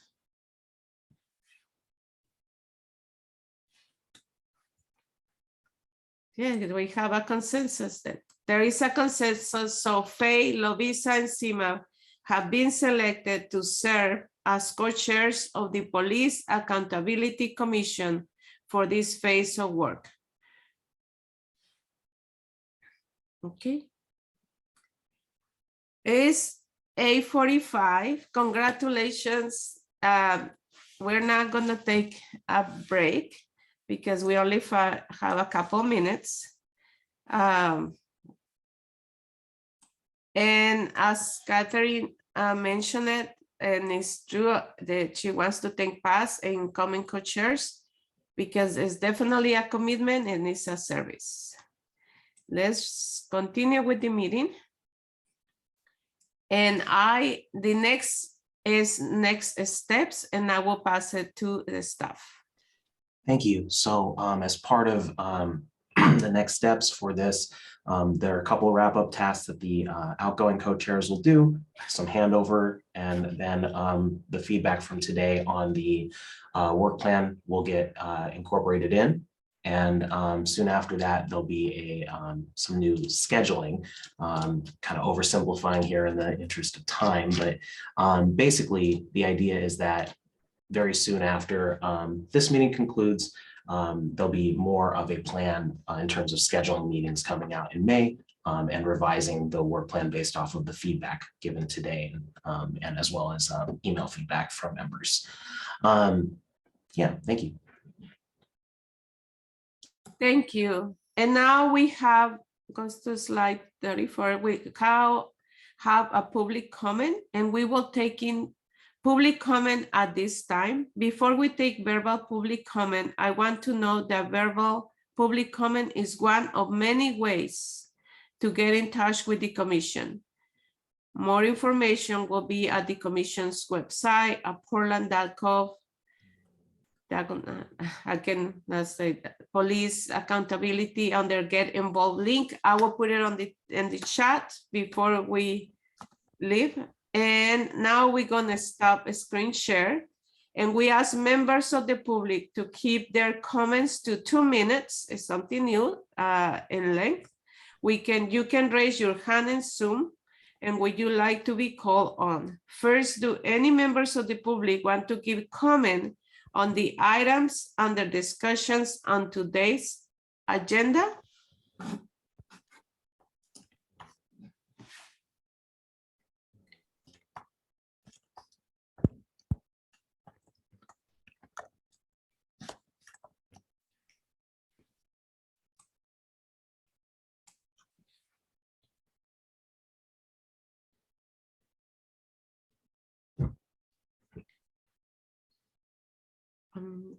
Let's just wait a couple of seconds. If any member of the public wants to make any comments about the agenda. I don't think we have anybody that wants to make any comment. Then we will pass to the parking lot recap. Thank you. Oh, go ahead. Go ahead. Just first, we're asking 2 questions in public comment now. First was if there's any public comment on the items under discussion in today's agenda. And the second is if any members of the public have verbal public comment to offer on any items under the scope and agenda of the PAC, regardless of whether it's on today's agenda or not. And that is new as well. Thank you. You're right. The second question, if there is, do any members of the public wants to give comments on any item under the scope of the Police Accountability Commission? And we will wait a couple seconds to find out if there is any comments or questions.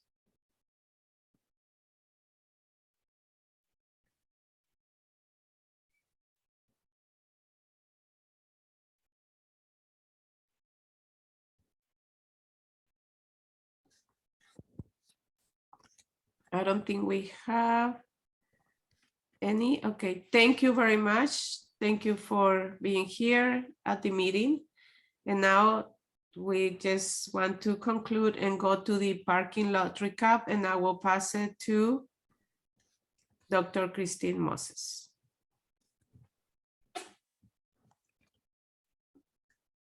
Thank you so much, Victoria. I do not have any parking lot issues captured today. Thank you. Then as 8:50, we want to adjourn the meeting. Thank you for your contributions today. We will have a couple of minutes to spend with our family or to do, we finish early. We finish late almost every time, but now we finish early. Thank you also for the interpreters supporting access to meetings, Police Accountability Commission, and the subcommittees for all Portlanders. Thank you for the members of the public for being here and contributing with questions and thoughts. And you can give your public comment and advance official meetings at, and Christine, can you please read this next? I can at tinyurl.com/Portland PAC comment. Please sign up for email updates on the Police Accountability Commission at tinyurl.com/Portland PAC updates. Thank you very much. And that's the end. We adjourn the meeting and it's 8:51 on April 26th. Thank you. Thank you, everyone.